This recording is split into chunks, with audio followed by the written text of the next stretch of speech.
Welcome to the second day of the seminar. My name is Anshuman Bhattacharya. I'm a managing director with Alvarez & Marcel and the lead for agribusiness.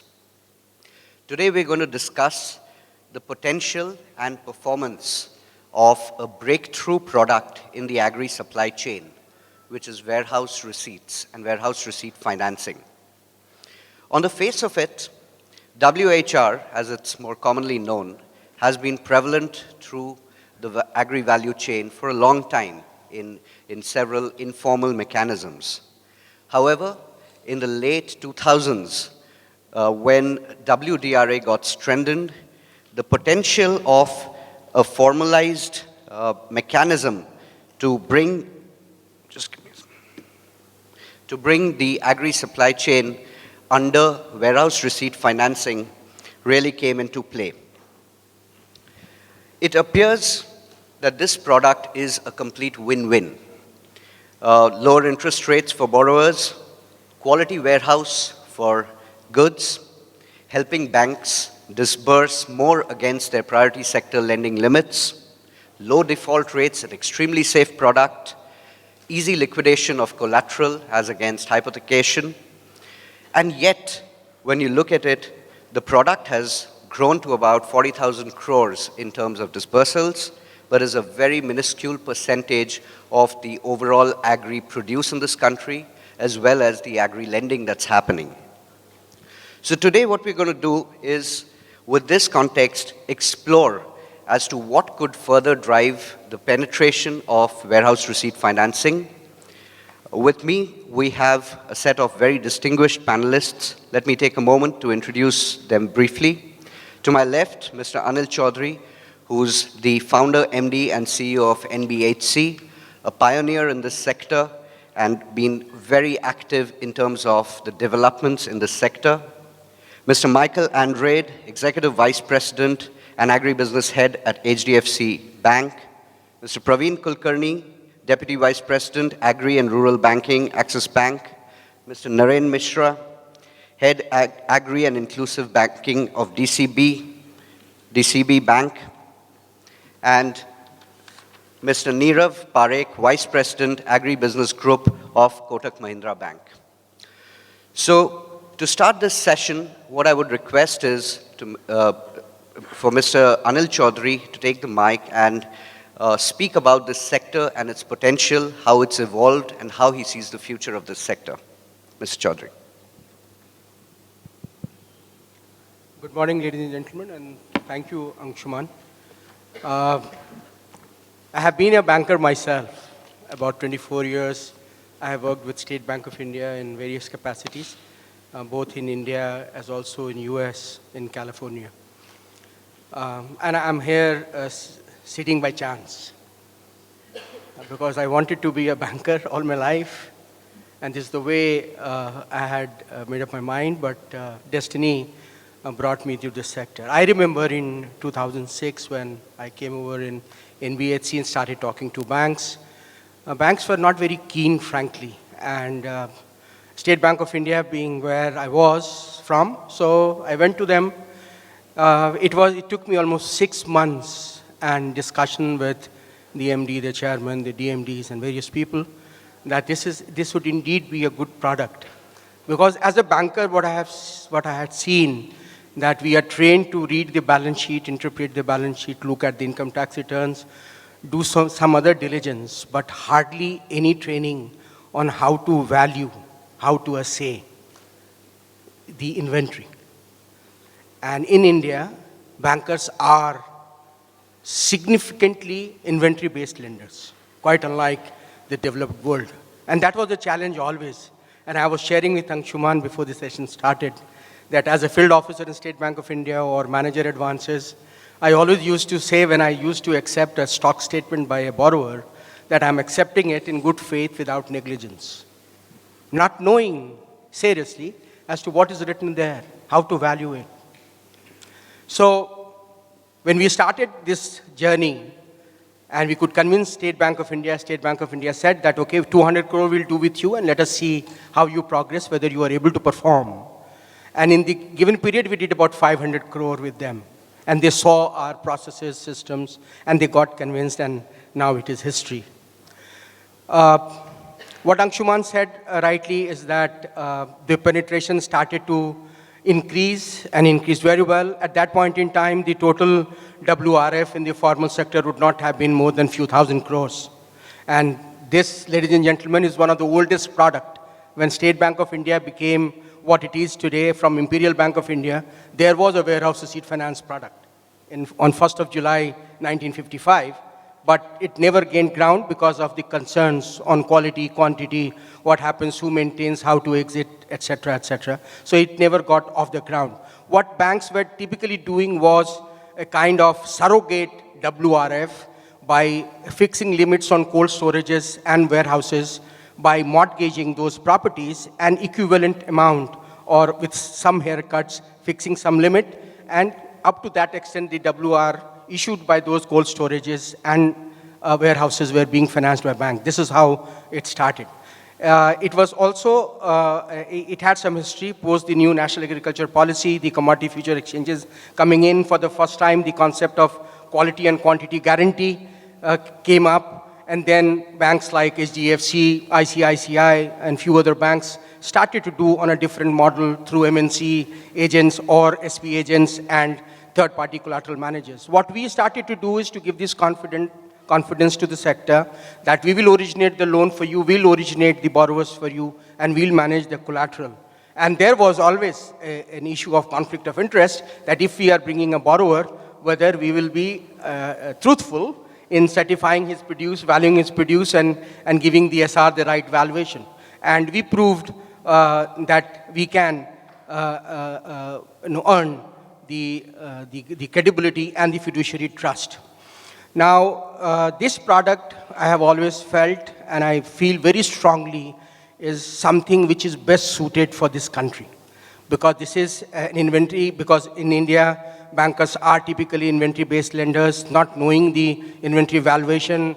They have to believe on the stock certificates that the borrowers are giving. And let me tell you, I don't have any statistics to prove, but a majority of willful default in the MSME sector in particular, and the smaller corporates is more because of diversion of fund rather than because of any environmental factor, or I'm not talking of power, I'm not talking of large steel, roadways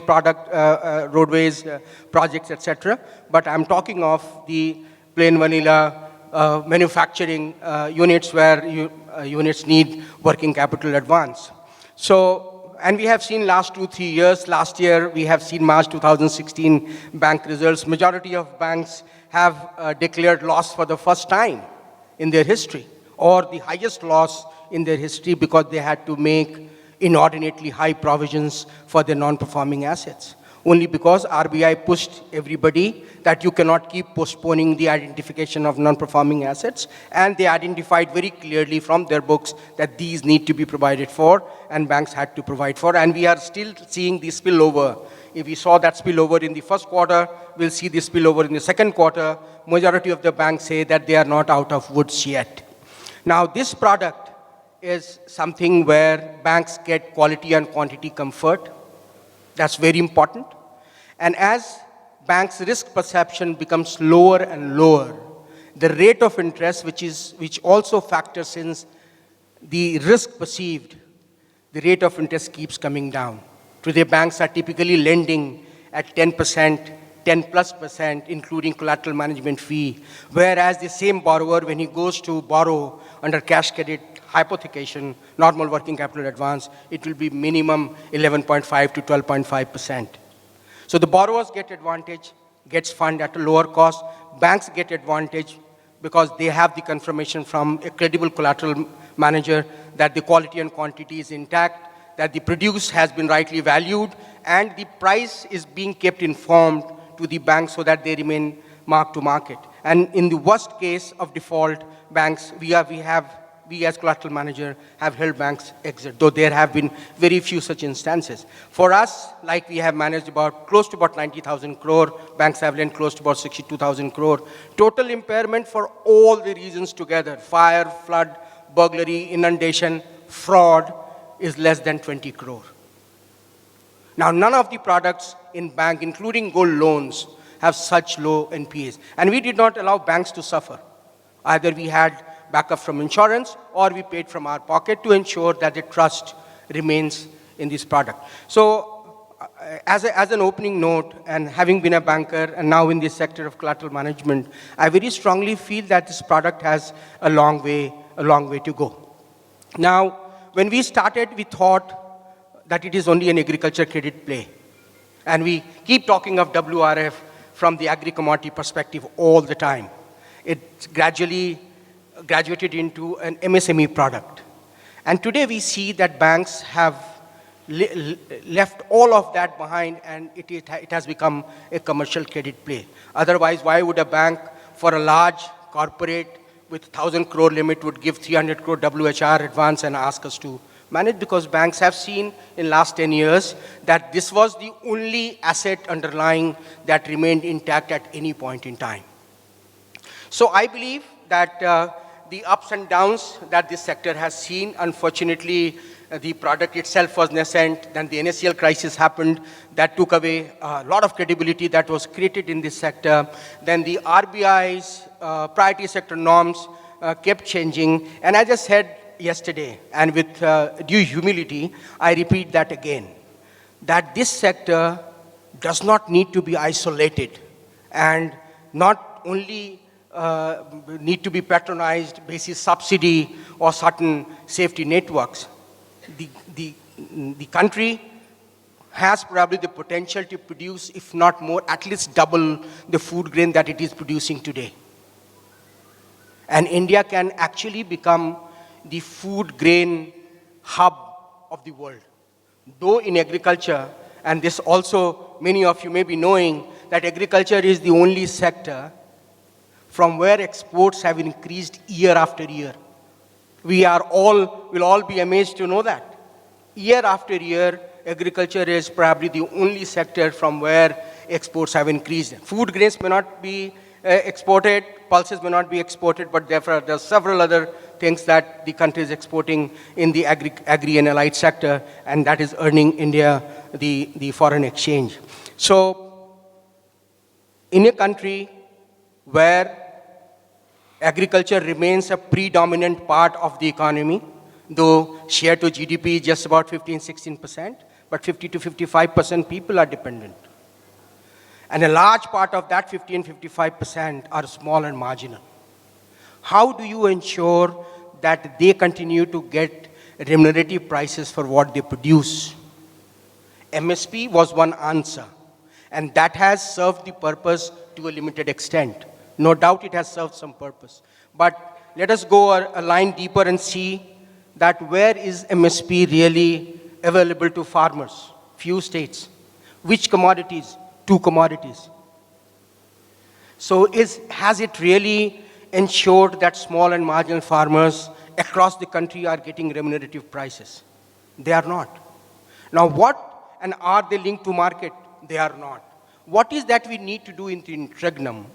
Though ENAM and all those initiatives that are being taken by the current government will serve that purpose and go a long way to ensure that what is the objective of the government is to double the farmer's income by 2022 will happen. But I believe very strongly that agriculture needs to be given the commercial flavor. The safety around the farmers should be there. And the government is talking about the direct benefit transfer or the price deficit payments, etc. But government need not distort the market, and that is what happens.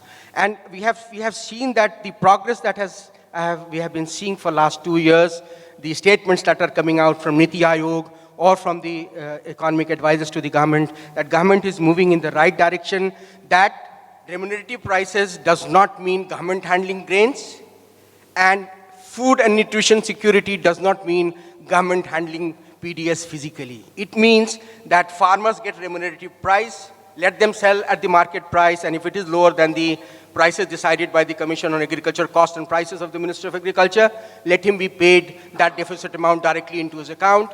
And if a vulnerable family has been promised 25 kilos of rice at 3 rupee a kilo, market price is 20, 17 multiplied by 25 goes into his account every month. So food security is served, remunerative prices is served, and the agriculture is given its free hand to develop. Now, if that happens, then what will ensure that the farmer's income starts to improve? Yesterday, you would have heard that we said, and it's a fact, many studies have been done by the Indian researchers, the Indian agencies, and the world agencies, that in India, farmers typically are able to realize just about 30 to 35% of the value of produce that you pay as consumer. In a developed market, 60 to 65% is realized by them. What is happening is that poor market linkage, non-reach of MSP, and on top of that, farmers not being capable to hold, because he has to meet his consumption expenses, he has to meet next crops expenses, so he goes ahead and sells under distress. If there is a mechanism by which he can hold and also take advantage of timing his sale, I'm sure that will go a long way to ensure remunerative prices are reached. So in sum, WRF could be a product which is a win-win, a true win-win, and I have always believed that this sector is more socially objective serving play rather than commercial serving play. And this is one sector which can be independently commercial provided it gets the right traction. Thank you.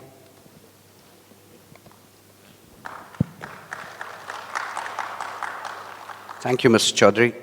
Thanks for the interesting context setting for this. After this, may I invite Mr. Michael Andrade, Exec Vice President and Agribusiness Head for HDFC Bank, to share his views on this product. Sure. Thank you, Anshuman. Morning, ladies and gentlemen. So we heard that the warehouse receipt product has had to compete with the cash credit product in a bank. Now, even though warehouse receipt is safer for both processors, traders, and farmers when a bank is concerned, it has still not found that level of usage and patronage by the banking system. So what could be the possible reasons? Are the bankers too comfortable with the cash credit system, taking collaterals and feeling safe? With the Kisan credit card system, there again, taking a mortgage of agri land and feeling safe? I don't think so. Those products are really safe. We know the kind of non-performing loans in Kisan credit card. We know what's happening in the agri SME sector and the NPAs reported by various banks. So why not warehouse receipt? That's the first point. Why not warehouse receipt? My second point is, could it be the cost or could it be the complexity? Or maybe both. When you come to the cost of a warehouse receipt, what banks tend to do is sell individual products, right? You do a home loan as a product. You do a auto loan as a product. You do a SME cash credit as a product. These are all standalone products. But standalone products have never worked in agriculture because of the inefficiencies in agriculture, because it is disorganized. You need to cover the whole ecosystem. Then you'll get some efficiency into agriculture. But coming back to warehouse receipts, there are costs, and there are significant amount of costs. Part of the cost is because of the low economies of scale. So year on year, you have to reacquire your customer. When you look at a home loan, you acquire the customer for 20 years. When you look at an auto loan, you acquired a customer for 5 years, and you spread out the cost of acquisition over 5 years. When it comes to a warehouse receipt, you acquired a customer for 6 months or 9 months. And then next season, you have to acquire the customer again. That's cost. Second, we all talk about collateral management cost. Yes, it is a cost to the bank, but I'm sure the collateral managers will agree that that cost does not cover the risk they take. So there is an inefficiency as far as collateral management costs are concerned, which is a systemic inefficiency. Then is the cost of identity preserved stocking. Every time somebody takes a warehouse receipt, the goods have to be transported, they have to be loaded into the warehouse, they have to be counted. So that adds about 1,000 rupees a metric ton every time you do a warehouse receipt. So that's additional cost to the processor, to the trader. But the biggest cost in this whole system is the cost of doing business. It is the cost of using your capacity. So if the product or the produce is conducive to stocking, you will have warehouses full, you will have financing happening. If the price is not conducive to stocking, the warehouses lie partially empty, bank staff are without business, you still have to pay salaries, you still have to carry that cost. So the entire cost structure is a situation that we need to think about and address. So how do we address this?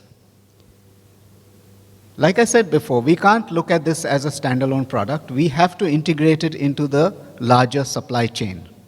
Why do goods have to move from borrower to borrower? Once the goods are bought into a warehouse by a farmer, they should only leave the warehouse when the processor buys them. In between, it can change title, and you can continue financing, and the warehouse churns its entire capacity. So how do we do that? We can only do that if it is part of the supply chain. Now, in order to bring about supply chain efficiency, bring it efficiently into the supply chain, there are three things we need to do.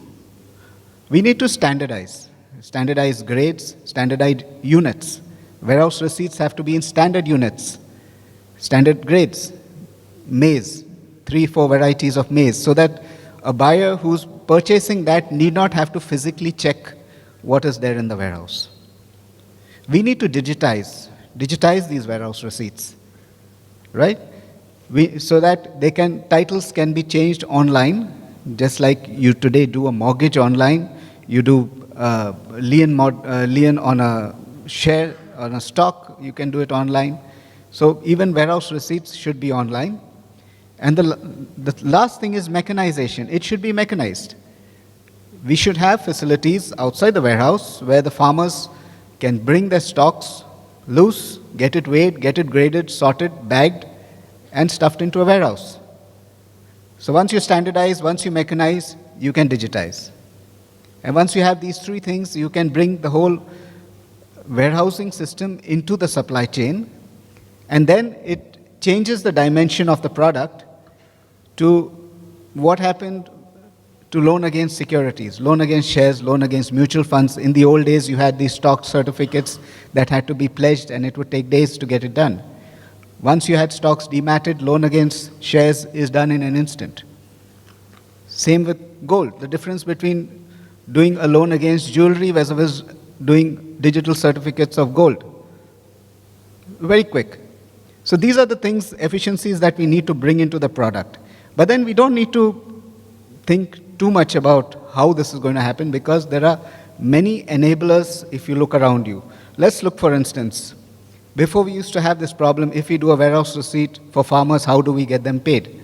How do we pay them at the warehouses? How do we disburse so much of cash? Now with things like Jan Dhan Yojana and UPI, these can be online payments, and they are happening online. Then came the problem of commission agents who want to only deal in cash. They don't want to have anything on their books of accounts. Hopefully GST will address this, right? Then the biggest problem is liquidation of stocks. Now, once it's in the supply chains, once it's digitized, once it's standard, you can get off-takers anywhere who are more than willing to buy produce. And you have things like the National Agricultural Markets, the e-mandis coming up, where these warehouses will all be connected, and you'll be able to get good markets. So liquidation becomes much more simpler. And then we have something that is all around us today, and why don't we look at it in warehouse receipt? The Internet of Things. There are so many developments, there's so much of low-cost technology There's so much of information that can be captured at warehouses that can be in public domain. You will not have things like stock limits and all. FCI can buy grain digitally rather than maintaining a large infrastructure. The same way as RBI intervenes in the forex markets, the same way FCI can buy their grains digitally. So these are the things that we need to look and aspire for this product. And most importantly, to do all this, there is funding available. Every week almost, I get calls from VCs asking my opinion about funding certain projects in this space. There are domestic VCs, international VCs, developmental organizations, the World Bank itself. Almost once a week, I'm on a conference call with these guys. They are interested to fund. So I think it's for us to open up our minds and start looking at this from a different dimension and a bigger horizon. And that's the way to take this forward. And to my mind, if we get this right, agricultural lending will be one of the safest products that you can find. Thank you. Thank you, Mike. Thank you, Michael. Can I just request Mr. Praveen Kulkarni to share his views? Thank you, Anshuman. Good morning, ladies and gentlemen. I would like to tell you about what is a commodity product, where it is fitting into entire agri value chain. If we see commodity product as present, it is mostly used as a arbitrage tool or a top-up arrangement in the entire working capital requirement of any entity or trader or a processor. If you see a typical requirement of a processor, he requires he gets 20 to 30% of his turnover as his working capital. And above that, if he needs at the seasonal time, he requires additional money, additional stock, then he goes for a pledge loan. So typically this particular product is looked as a top-up arrangement or arbitrage arrangement just to trade off between the interest rates for the working capital and the pledge loan. To get more penetration of this this pledge finance in the entire financing arrangement of a processor or trader, this particular product has to become a mainstream working capital finance product for the processor. If I give an example, sugar is one industry where working capital has been replaced by a pledge finance. If you see majority of the sugar factories, working capital is hardly present there, and it has taken over by a pledge finance. Similar kind of arrangement we can penetrate this particular product in other companies, other industries like paddy, rice processors or pulses processors, where entire working capital can be funded by way of a pledge finance.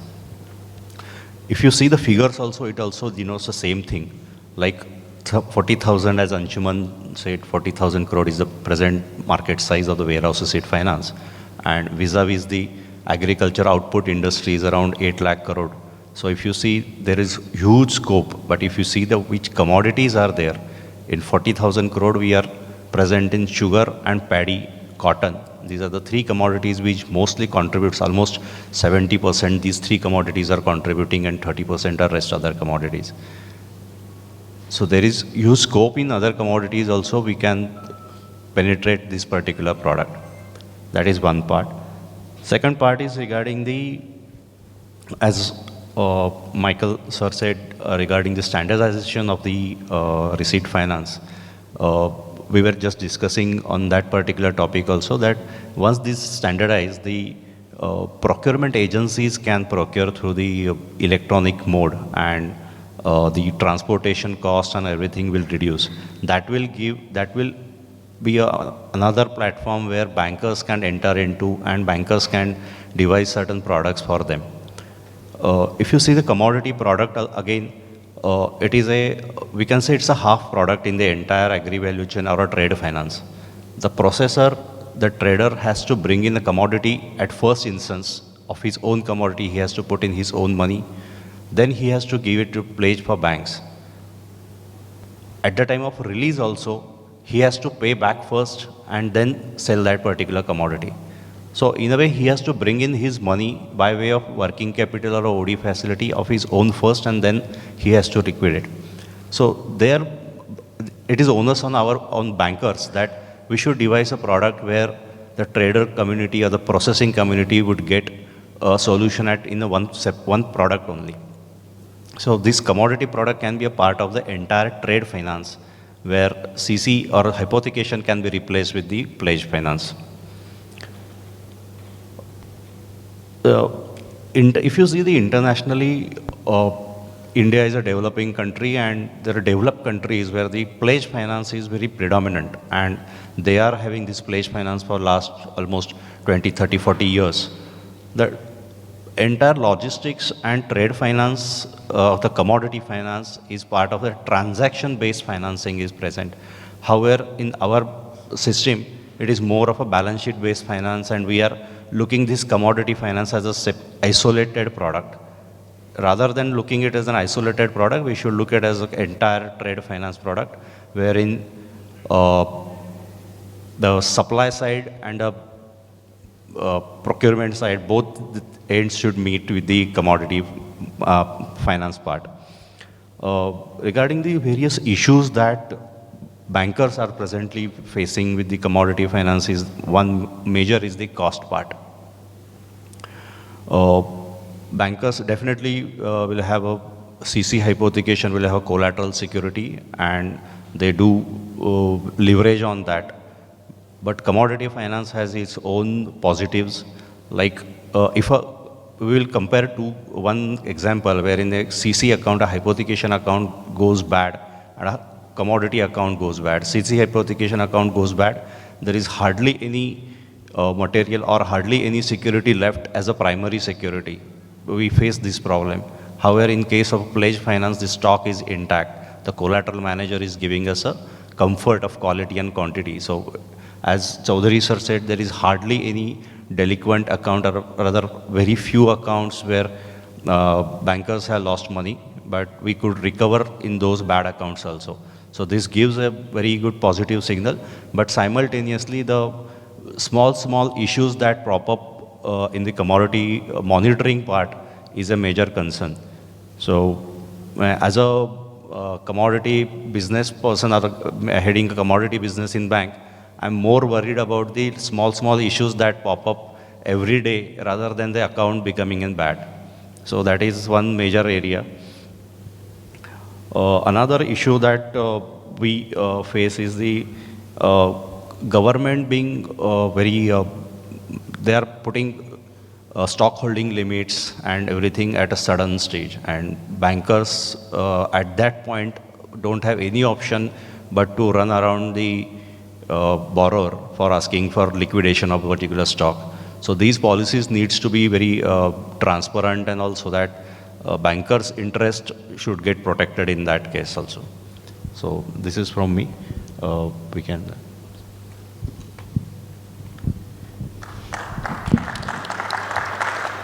Thank you, Mr. Kulkarni. Can I request Mr. Mishra to share his views? Good morning. Mr. Anil Chaudhary has already spoken about the potential of this sector. So I would like to relate it to the priority sector lending norms. As per the current priority sector lending norms, if you are financing a farmer with under pledge of goods, loans up to 50 lakh rupees is coming under agriculture loan. And if you are financing to food and agri processing industries, where the collateral can be pledge of goods, loan limits up to 100 crore would be classified under agriculture. So if you see these two norms, broadly the large segment of the entire ecosystem is covered under priority sector, where the pledge of goods can give comfort to the bank for lending. Thirdly, for the current year, RBI has come with a guideline where the targets are quarterly. So every quarter the banks have to meet the target instead of annual. So that also gives a lot of impetus to the pledge finance lending. And there is also one more norm which RBI has come out with, which is PSL certificate. A bank which has the expertise to do more agricultural or any sub-segment of priority sector lending can actually sell to the banks which are deficient in that by taking a fee. In case of PSL certificate, the risk and reward remains with the seller. So the buyer is essentially getting to meet its agriculture or other segments of private sector target by buying it. So in a sense, if you see, there is a lot of impetus to grow this product. But despite this, you would have seen last 2-3 years, the loan in this segment, the total market size would be around 35,000 crore or 40,000 crores, somewhere in between. The regions of this are actually several. One is which Mr. Praveen has highlighted is that governments, seizing the goods or putting some stock limits, which is probably required from a larger context. But maybe there should be a broader regulatory norm which says that the bank will get this much of time to liquidate through the borrower, or there can be better disclosures, like all stocks which are stored and financed by bank above certain limit can be disclosed in a public platform, so that at a national level or at a state level we know what is the stock which is being stored by the various players of the ecosystem. But the solution definitely lies in that rather than seizing the goods, because if the bankers' goods are seized or some kind of measures are taken, it actually dampens the confidence of the banker. The second thing is that if you see the most successful product in the banking segment, despite its own elements, is Kisan Credit Card. And if you go to the elements of Kisan Credit Card, it is a very simple product. It is a 5-year product, single documentation, and the amount of loan calculation is very easy. There is a very standard method of calculating the loan. Today, if you see, the total limits will be given to the farmers under this product, maybe close to 5 lakh crores. Imagine a situation with, if the guideline says that the bank can give, say, 50% of the limit under place finance to all the farmers, and this can be a composite limit. So what it will lead to is that on a single documentation for 5 years, all the farmers can have certain place limits to start with. So there is no additional documentation, there is no additional hassle for the farmers, and it's also easier for the banks. The second step can be that there are a lot of warehouses which can get accredited, and the farmer can go and store in those warehouses, and those receipts can be generated by the accreditation agencies and the CM agencies like NBSC, NCMSL, those kinds of agencies, and bank can fund it. Today, if you see a small farmer requirement, small farmer is essentially farmer whose land holding is below 5 acres. His requirement is not more than 2 lakh rupees of loan. So for a 2 lakh rupees of loan, he needs ease of financing. He needs a composite limit. He needs to know where he will store the goods so that financing is done easily. Once we give that warehouse choice and single documentation to the farmer will decide whether he wants to store and takes the risk on the commodity. Because ultimately, he is storing the goods, he is taking a commodity risk. The commodity prices, net of interest cost and warehouse cost may or may not go up. But we have to give the farmer the choice. The third question, which is Praveen also highlighted, is that liquidation. Practically on ground, when you go to liquidate the stocks, it is extremely difficult and challenging. There are a lot of localized issues where the borrowers keep on bringing. They ensure that that bank takes much longer time to liquidate the stock, or the value of stock goes on declining. Plus, which Michael said about that standardization of the goods. Since the standardization of goods are not there, even the buyer is also not sure that whether he will buy, and if he will buy, at what price it will buy. So they go on taking samples, and that takes a lot of time. So probably liquidation, which has to come with standardization, and some national kind of agencies, like today we have collateral management agencies like NBSC, NCMSL, Star Agri. Probably some wing of them or a separate company which can take care of liquidation, of course with the fees from the banks, because our expertise is not in liquidating large amount of stocks. That will give bankers a lot of comfort that in case something goes wrong, there is a professional central agencies who can take up the goods for a fee and sell the goods. Then lastly, what I would like to point out is that is the pricing. Although the pricing of the loan is coming to 10 to 11%, but with collateral management costs, the attendant supervision you have to do on the stocks by having your own inspection team, plus plus this being a very volatile business, the volume goes up and down. It is not a very profitable business for the bank. The risk might be low, the margins are very, very thin. So So today, if whatever lending is happening, it is more happening in the guise of priority sector lending. But this is much beyond priority sector lending. Overall, if the pricing is improving and both from banks and CM's point of view, because even many CMs are now looking at other businesses more because the return on equity on this business may not be that high compared to the risk. So if the pricing, particularly for non-priority sector or some part of the priority sector, can be better, coupled with the liquidation and digitization, which Michael has suggested, I think the sector will go leaps and bounds. Thank you very much. Thank you, Mr. Mishra. Mr. Parekh, could you please share your thoughts? Thanks, Anshuman. Good morning, ladies and gentlemen.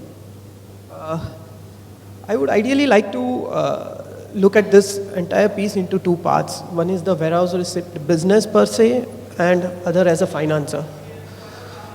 Warehouse receipt business per se, like we keep on speaking, has not been growing in the financing scheme more than 40,000 crores or odd. If this business helps us as a banker to standardize few things, okay, like for a banker, we are not the experts in quality of the goods. Okay, we are not the experts on how the goods are to be stored.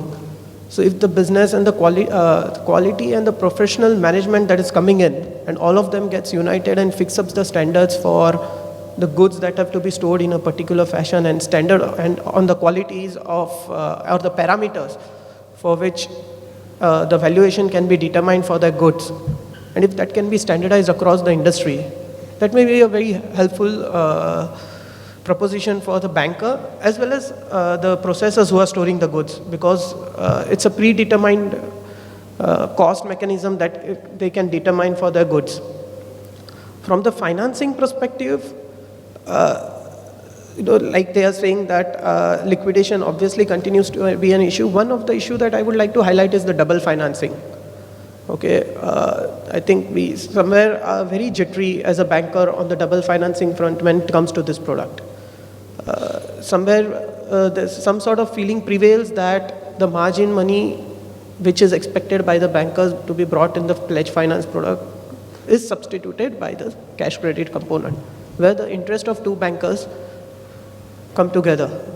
So, like they say, if we can standardize and digitalize, obviously, then you know that this remains to a particular banker, and then there is no dispute between the bankers.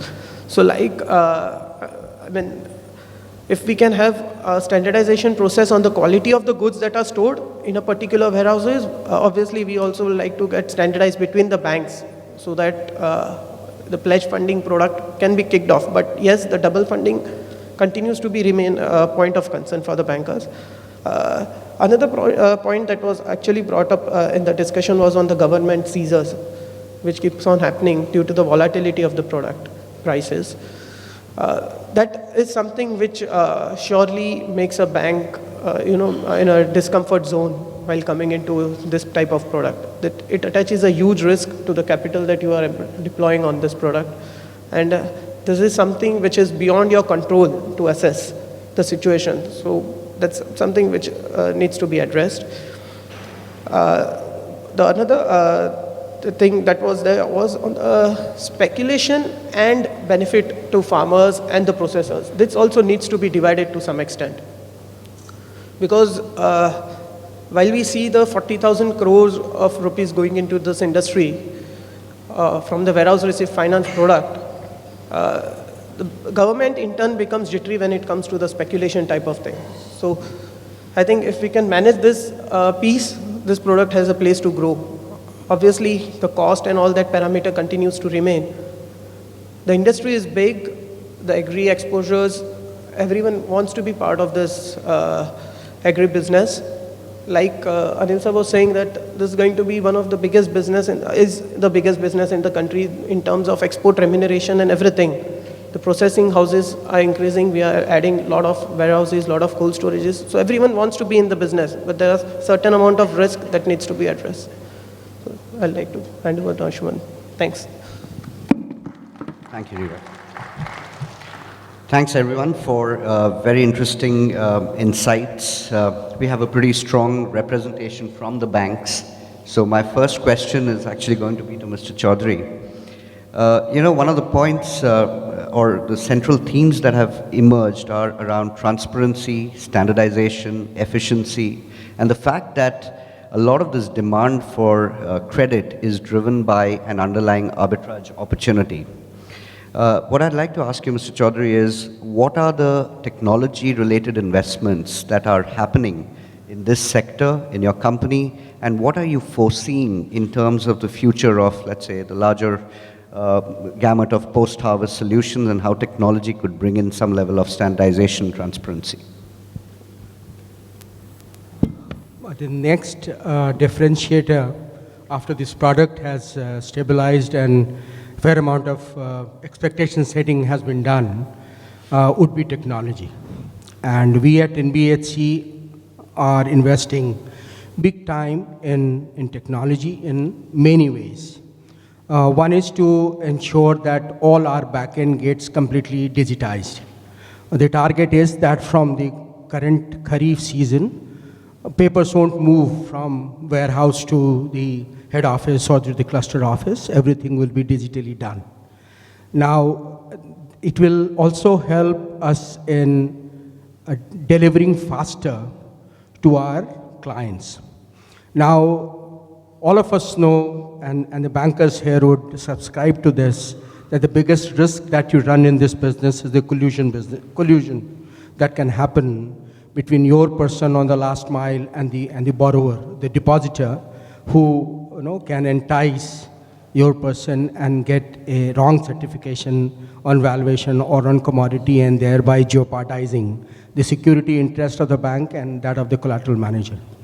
Now, what we do as policy is that we don't allow a single person to be handling all the aspects of commodity inward. So there are 3-4 sets of people who are reporting vertically to 4 different kind of heads, so as to ensure there is no conflict of interest and everybody is doing their bit and thereby reducing the collusion. But that also entails a lot of handovers from one to another to other, and that takes time. But when you are digitizing the processes can run simultaneously and thereby you can reduce the turnaround time. One of the biggest expectations in this product, particularly for farmers, is that they will like to get fund into their account as soon as they deposit the commodity into a warehouse. That is one piece. Second piece is on the audit and the vigilance mechanism, is to ensure that while we have a very robust audit process, we have set of 35-40 auditors who are visiting, and depending on the risk perception that we have on the warehouse, we rate each warehouse on the risk perception, and the audit frequency is determined, and those are maintained. Now, when the auditor is going, he is going with some dated information. He doesn't have a view on what was the report in the earlier audit. He knows which warehouse is going to audit little bit in advance and all of that. Then there are certain other vigilance mechanisms like a cluster in charge operations visit, or the commodity health report, or mid-storage inspection reports that keep happening, or all the information that are generated from the warehouse on the vigilance. They were not getting aggregated, and we were not able to get a single view. Now we are putting all of them into what we call as a field risk management system, so as to ensure that everybody who's walking into the warehouse has full history as to what were the observations earlier, etc., etc. The third aspect is that putting some more vigilance mechanism to ensure that warehouses are opened on time. So now we have digitally ensured that the warehouse supervisors are there on time. The warehouse security guards, we are giving them GPS system to track their movement, because these are certain things which keep creating problem in security. What we are also doing, as a matter of fact, is to ensure that the depositor borrower would like to know at each stage, because he has deposited today and at times it may take 3 days, 4 days time for the transaction to get completed. So they are getting information at each stage, so he has a confirmation. The other part is that the clients can log in and see their stocks, not physically yet, but the account, so he has multiple warehouses where they have kept, so they can keep reconciling from that. Then the price movements, the moisture movements, etc., etc. So there are several ways in which we are trying to integrate IT, and we believe that by about end of Rabi next year, that is by about June 2017, we'll have zero distance with our clients and banks. So they need not call anybody to get any information. They can log on and see when was the last audit report done, what was the audit report, what is the current price, what is the current margin that they hold, etc., etc. Thank you. Thank you, Mr. Chaudhary. Connected to this point, I think I'd like to ask Mr. Kulkarni, what's the bank's internal view today to push this product, and how does this really trickle down to the lowest branch levels? In terms of your annual planning, are you actually providing more trust to warehouse receipts in the overall portfolio of loans? How does it really trickle down to the execution level? At Axis Bank, we have pretty good focus on the warehouse receipt finance, and just to give you some figure, say you said it's 40,000 crore is a disbursement. We were really close to 9% of that in the disbursement front. And this particular product has evolved in Axis Bank right from 2005. And in these last 11 years, we have got significant coverage around India. There are two aspects to look at this particular product in bank. One is the farmer financing and one is the trader financing, trader processor. So farmer financing, being it's a farmer, the agriculture PSL, or the small farmer, marginal farmer PSL, it has got its own advantage and more focus on that particular aspect. Trader and processor financing, yes, it has got other PSL classification. So being from the PSL point of view, commodity financing is looked at as a very promising as well as the more focused product on this. How it is penetrating to the ground or the branch level is that, see, fortunately our bank has a good penetration in rural India, and at the farmer level, we have certain tie-ups with the local warehouse owners. In fact, we have devised certain models with even the collateral managers, wherein the last leg of the commodity finance, that is the farmers, the small farmers, marginal farmers, they are getting benefited through this particular product. And we are almost 50% of our book is in small farmer, marginal farmer kind of a portfolio, which is always a thrust area for Axis Bank. Thank you. A connected point here is in terms of the larger broad basing of commodities. I think one of the panelists mentioned that about 70% of the produce is either handled by the government through FCI or does not really significantly cater to warehouse receipt financing. Mr. Mishra, this question is for you. How do you see over time the role of FCI changing and private sector really playing a much more major role in terms of commodity storage and financing? And how could this potentially help in broad basing the commodities that are being handled? And does that, in your view as a bank, reduce the risk profile in this business? First of all, there are few commodities which are very sensitive commodities. Commodities like pulses, which are very sensitive commodities where normally the state government actions are very high. So, there are some commodities who like pulses and all, which are very sensitive because its impact on the inflations. So normally as a bank, we are very conservative on those commodities where there can be government action. So we look at the pricing trend. If the pricing trend is going high, we are conservative while funding them. We look at processors and all.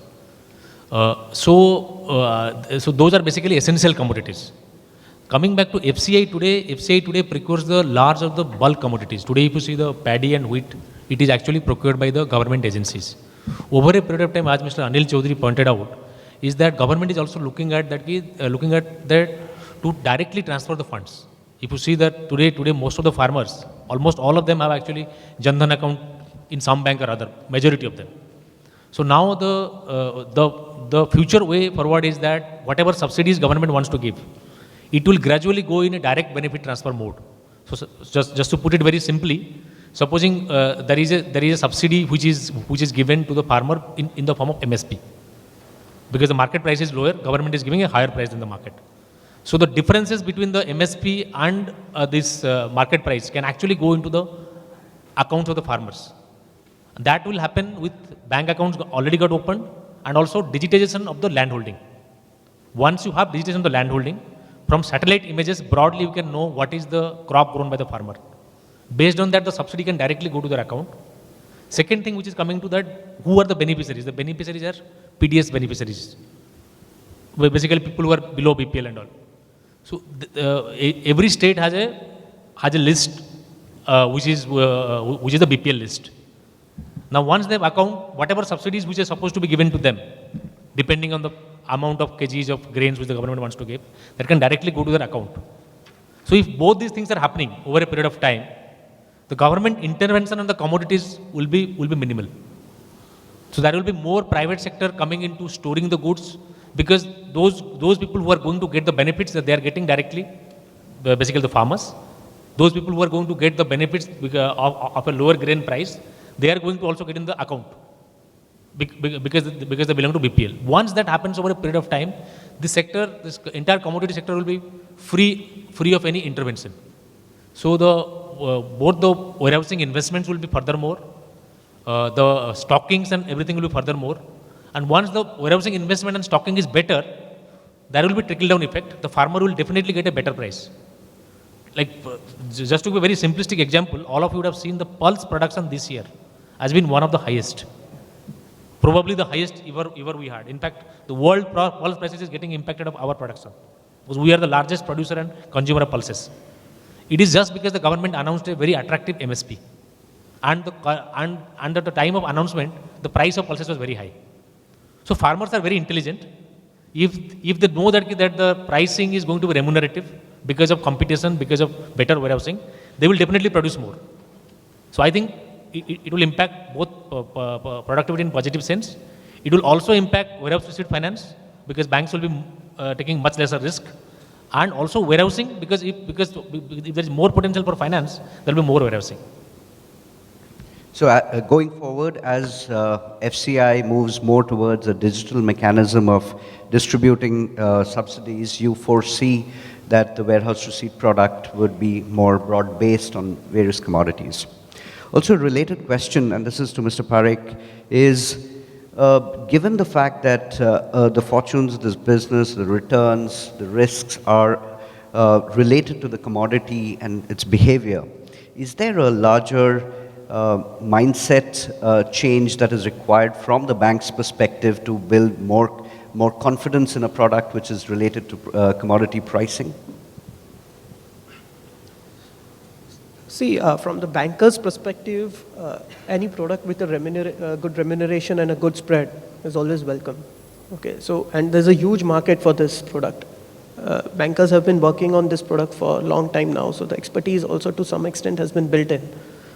But there are a couple of issues, like we kept on speaking about the identification and the quality of the goods and liquidation. If bankers keep on getting comfort on that, I don't see a reason why bankers should not get into this line of business. I mean, where you know there's a big market, some sort of expertise is built up, and if you get a good enough of return, I'm sure that bankers would be interested in this type of product and scaling up their books. There's no reason to.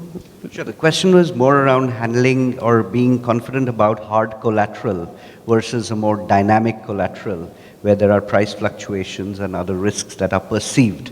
So from a perspective of maybe not centrally but down the line in terms of the branch personnel who are actually executing these products, is there some sort of capability building that's required? See, expecting a banker to be totally capable on understanding the quality of the product, quality parameters, And someone said that we may be good at numbers, but may not be good at assessing the quality of the goods, which is an integral part of this product. Okay. Over the periods, people have started getting the capabilities at the ground level on this product. So, but yes, obviously we will require a help like collateral managers and professional agencies who help, because bank itself, even after developing the expertise at the ground level, won't be in a standalone situation to go ahead and do this product at the ground level. We require the expertise of NBHC and anything like that. Sure. Thank you. Thank you. My last question is to Michael. Michael, a large opportunity can actually be unleashed if there is more inclusiveness and in terms of getting the farmer in the fold. And as we understand, a large part of this business is still involving traders. And traders by themselves obviously are working towards a price arbitrage, but farmers today, as you rightly pointed out, want to sell the moment it's harvested because they don't have the working capital. How do you see the future in terms of inclusion of the farmer community through this product? When you look at it, the way I see it is, two problems lead to one solution. Let me explain. Farmers are funded through a Kisan credit card. The main problem banks have in Kisan credit card is collection. How do you collect money at the time of harvest? And you have to collect in cash, bring it into the bank to keep that account regular. So there is a cost attached. The second problem is with warehouse receipt. You have to acquire a customer every season. So the way we see it is, we have a large customer base on Kisan credit card. If we, in clusters, have a dedicated warehouse for them, and they can bring the goods there, and the money gets paid into the Kisan credit card account, we take care of both these problems and expand the number of users of warehouse receipt. But it doesn't end there.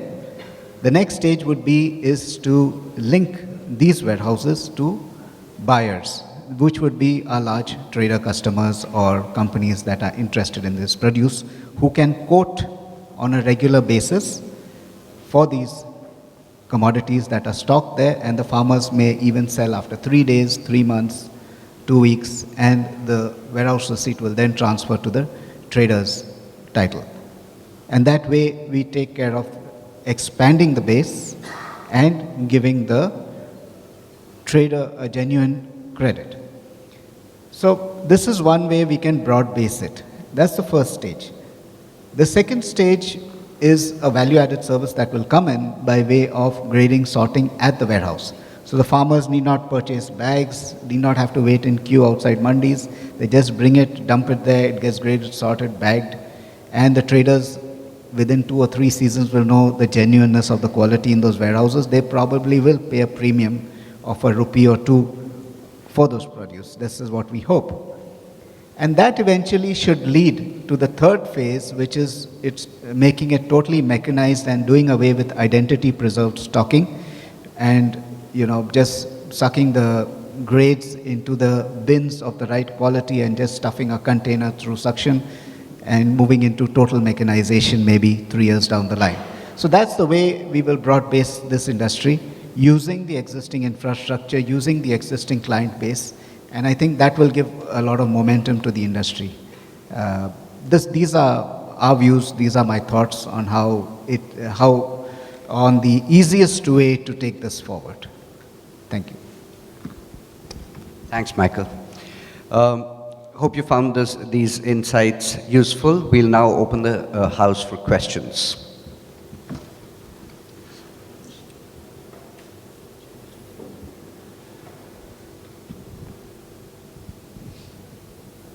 One moment, please.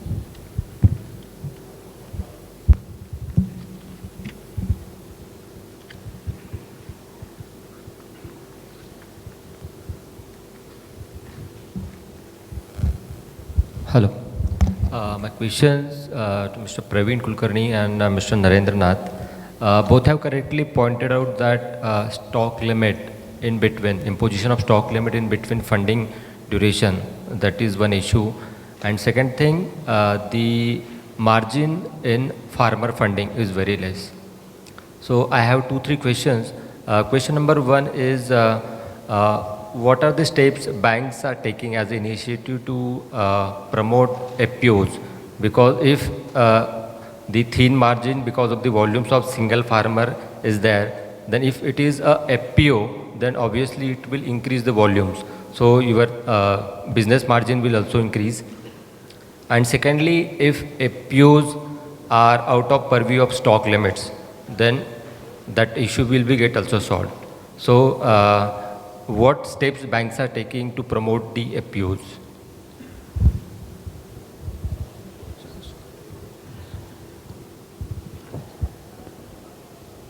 See, the producer company is a very unique initiative. Since you have asked about, they can't bring external capital. The capital can only come from them or from a donor agency. The challenge which you face in producer companies is that unless the producer company has a very strong anchor, somebody or like a very good, very large farmer who's leading it, it becomes extremely difficult to scale. If you see commodity-based finance, it is more about scale. If we are trying to find out producer companies who can keep goods worth of 3 crore, 5 crore, because that is where the collateral management cost get distributed. We're not finding enough producer companies who are of that size. The producer companies who are coming are very small size, despite aggregating some 50 or 100 farmers. So as long as the producer companies are, enough producer companies are coming together and doing it, banks will be more than willing to fund it. Saying banking fraternity as a whole, because that actually, because wherever there's an aggregation, the cost will go down. So hope it addresses the question. What I was expecting is what initiatives are taken by the banks to promote them to come on the board. See. Banks are commercial organizations. We don't promote producer companies. No. Encourage. If a good producer company is coming and it is lendable, we will be more than willing to lend. We can't create producer companies because that is beyond our competence. But if a producer company is there, it requires a finance. We would love to do that. Hope it clarifies.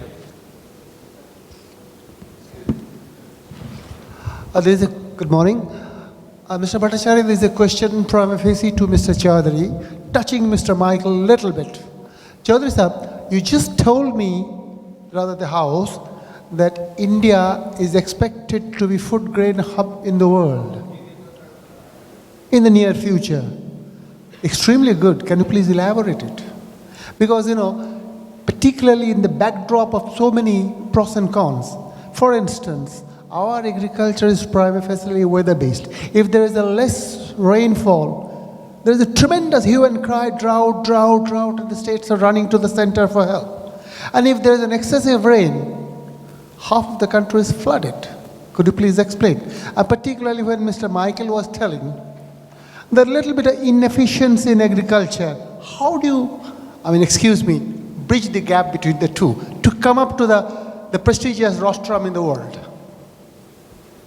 Sir, if you may recollect what I said, is that India has the potential. I did not say that India will become, but India has the potential looking at all the favorable factors. India has a very large arable land, one of the largest in the world, 9 months of sunshine. Monsoon, though we are about 40% still monsoon dependent, but there is a lot of traction in giving assured irrigation. So, if in true sense, all the potential in agriculture is unleashed, and this came up in my yesterday's address also, and today as well, is that the overarching concern that agriculture in India is equal to small and marginal farmer. And that is why it needs to be patronized.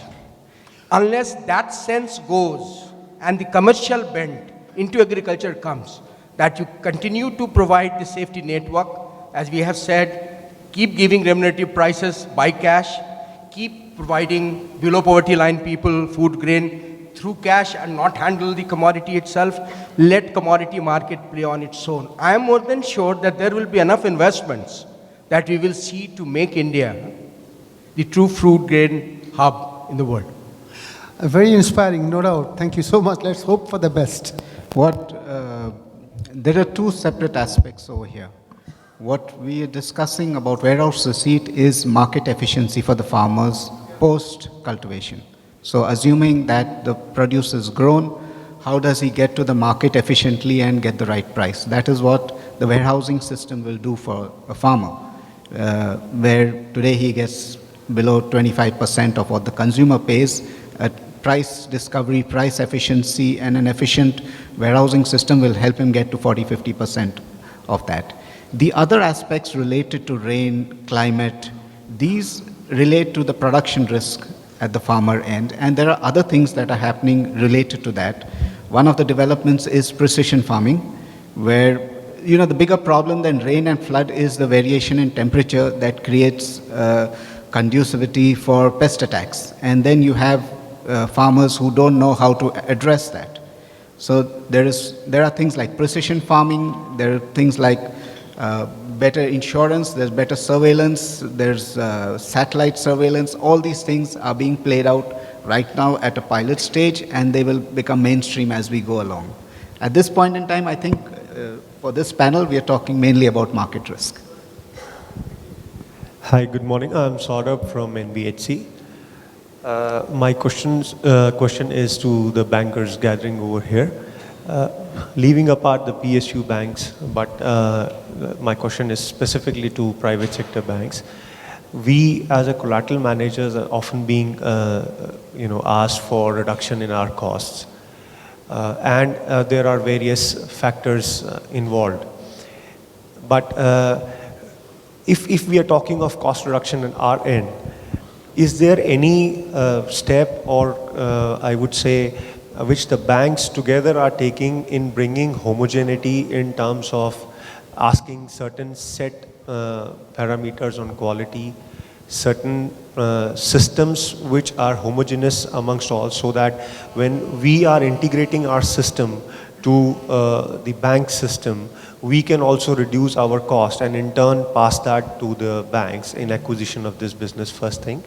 Second is then when collateral managers are taking initiatives in terms of various electronic surveillances or remote surveillances or such systems which will eventually involve technology and also the investment and would eventually reduce the cost of surveillance or monitoring of stock. Would bank be interested in taking part as viability gap funding in such initiatives? So the decision goes two ways. One is, do we invest in technology to make the existing process better? Or do we look at a different process that does away with identity preserved stocking and enables commingling? The net result would be moving away from identity preserved stocking and moving to a commingled stock with standard grades and qualities requires a different kind of investment vis-a-vis the kind of investment that you require for better surveillance and better collateral management for identity preserved stocking. The investment that is required to move away from identity preserved stocking would be more on the ground, educating people and creating systems, structures to enable that. On this side, to my mind, the investment would not generate the desired results because you still will have identities coming in, you still have to test it, you still will have to have surveillance to ensure that the bags are not replaced and all those kind of things. So the return on investment would be higher if we have to invest in moving away from an identity preserved mechanism.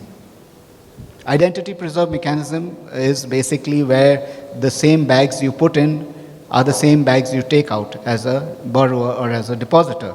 Commingled stocks is you put in X quantity of Y grade and you withdraw X quantity of Y grade, need not be the same bags. Thank you, but my question was also regarding the coordination amongst the banks in terms of, Sir, HDFC is using one platform and has gone totally electronic, as you've said. And similarly, all the other banks are also using the same vendor. So we are kind of processing the storage receipts, or for that matter, warehouse receipts on that particular platform. But once we are issuing storage receipt to the other banks, we have to either upload or use some other platform or use emails, or for that matter, test some other quality parameters. So can you throw some light on that, whether there has been any initiatives of bringing homogeneity in those as well? Absolutely right. In every form of business, you see today, it's moving away from product and to platforms. So more and more, even simply put, even the warehousing system will have to be a platform that uses multiple technologies with small conversion softwares here and there. And these are not expensive. So technology is actually the easy part in all this. Is the behavioral change is what we will have to invest in. Yeah, hi, good morning. I'm Sandeep here from Track-on-Mobile Solutions. We are into third-party logistics solution provider. As a finance company, what are you thinking that service provider should improve upon? It is actually, the question is based on Mr. Mishra's input. He's talking about 11% is the cost, and the rest cost is, for the inspection or whatever. So is it that you're thinking upon that you can outsource some of your activities so that it can be under one umbrella, something can be done?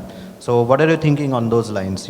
What service provider should help me out so that your business can grow?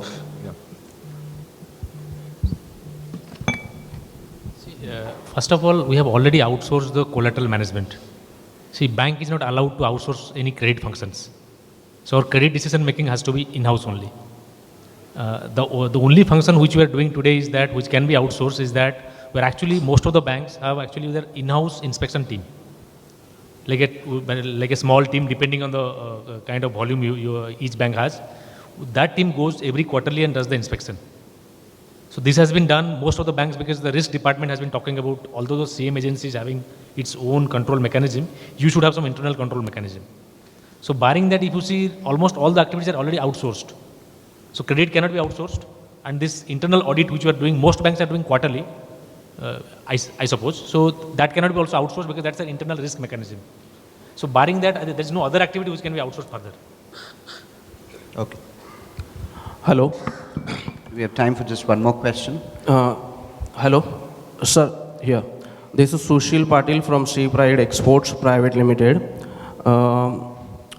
Actually, warehouse receipt finance is a good concept, but as per my knowledge, I would like to say, unfortunately, these central Maharashtra people, they are not aware about this facility, how to take the benefit. And in fact, I didn't find any warehouses built from NABARD or NBHC over there, basically from Mumbai-Pune highway I'm talking about. So as an entrepreneur, if I'm clicking on this concept, if we have some farmers group, they have their own land over there, which is located at near about the NH highway. So as an entrepreneur, being a group, can we get collaborated with like NBHC or other warehouse partners, and the project would be funded and the benefit would be delivered to the farmers, and the awareness can be more generated. The area is very much connected to connecting to Navasheva and JNPT seaport. So that would be most beneficial to move or ease the trade. Thank you. There are various aspects to your question, but believe you me, if there is business, we'll come there running. Yes, we can take this offline also. The aspect is that of warehouse construction, creating that capacity. We will not create that capacity. That is a commercial decision, because their long-term capital gets into capacity creation. So long as coming to a new location, which is 100 kilometers, 200 kilometers away from our existing location, we will be more than willing to come, provided that location is viable for us.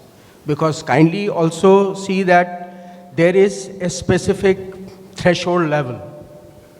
Because what we get is a percentage of loan outstanding from bank. And for us to manage and give quality and quantities guarantee to the bank, we need to maintain some minimal level of surveillance, supervisors, security guards, etc., etc. So if that is viable, will be more than willing to come. So like we handle 1,000 locations about in height of season maybe 2,500, 3,000 warehouses, and many times these warehouses are not repeat or the locations are not repeat. So we keep exploring new location.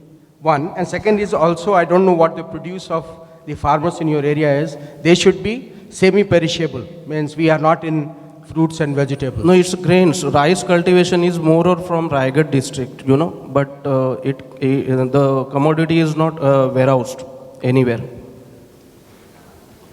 Okay, so means they are not being warehoused because there are no warehouses, and that is why it moves to some other center. That could be one reason, and that is a structural issue which we cannot answer. The warehouse, if there are warehouses, we will be ready to come give the comfort to the bank that we give quality and quantity guarantee. Bank can go ahead and extend lending to the farmer. Right.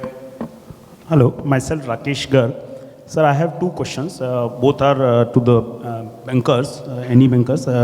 One is with regard to, we have discussed yesterday conference about the agenda of Honorable Prime Minister, Mr. Modi, about the doubling of the income of farmers.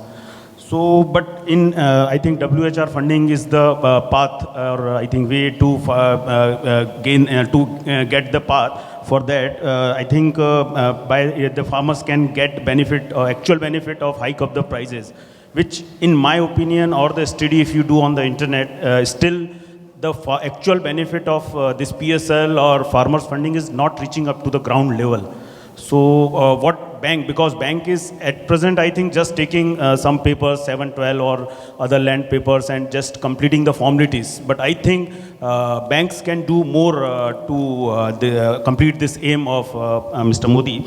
And second is with regard to our agenda about the double funding of CC banker and the WHR funding banker. Still there is no relations or no bankers guidelines for that. I think banks should work, all the banks, because either there are 2-3 ways. One is to take the NOC from CC banker if the WHR banker is different. Second, if can take the NOC, one bank only, CC banker only. Third, stock statement which is submitted by the borrowers to be signed by all the bankers, WHR and CC bankers. So why should bank collectively take the decision so that double funding cases risk can be removed? So I'll take the first question on doubling of farmers' incomes by 2022. What is planned in the document, it says, is that there are 2.4 lakh gram panchayats or SSAs that were mapped out. These have been financially included through Jan Dhan Yojana. Now, each of these 2.4 lakh gram panchayats will become agri-business hubs. That means there is a plan to have some warehousing and storage facility in each of these gram panchayats. And like the gentleman over here was interested, there will be people locally who will be encouraged to do this. And this network of gram panchayats will then be accredited to the e-National Agricultural Markets. And you have to understand that each gram panchayat is about, on an average, 10,000 acres of land. 10,000 acres of land means the produce per season would be about 40-50 crores. That means that's the kind of turnover that is possible at a gram panchayat level. And that's the potential at each gram panchayat for warehousing finance. So if you just open your mind to this thought, this is much larger than what we comprehend today. Okay, thank you. Second question, I think that'll be the last, I'm afraid. Second question was regarding NOC. That is a very hot topic in commodity business. People normally have a fear that whenever the processor or trader is availing a commodity finance, and if he has a parallel CC facility, they might lead to a double financing. So bankers have over a period of time, they have come up with 2-3 solutions. As you rightly mentioned, it is one way to look at it as a clear-cut NOC from a working capital banker. Second option would be writing a letter to a working capital banker mentioning the stocks and where it is placed, the location, and ensuring that the stocks are placed with so-and-so bank, and get an acknowledged copy of that. Third option would be taking a stock statement which is acknowledged by a working capital banker, clearly mentioning the pledged stocks with the pledged banker. So these are the 2-3 options that we have. The reason being, commodity finance is not some certain kind of finance which can wait for a long time. It's a over-the-counter product. So once the warehouse receipt is in a banker's hand, it should be immediately discounted like a normal bill or normal check kind of thing. So working capital finance NOC, normally it takes time. Or rather, parallelly in many banks, the NOC issuing authority is the sanctioning authority of the loan. And many of these loans like processor, trader, these are sanctioned by a committee members. So normally it takes time to reach to that level and get the NOC for a specific loan. But these are the 2-3 via medias that bankers have evolved over a period of time, and we are quite comfortable with those this thing. But yes, we do certain kind of a due diligence to protect ourselves from the double financing. The regular inspection is another aspect we do it here, because once there is a regular kind of inspection, the working capital banker also gets to know that this is a particular stock placed to it. The play cards, the collateral manager presents there, the lock and key availability. These are certain aspects. These are preventing us from the double financing part. All right, thank you very much. Thanks to the distinguished panelists for their valuable insights, and thanks for your attention. Hope you found the session useful.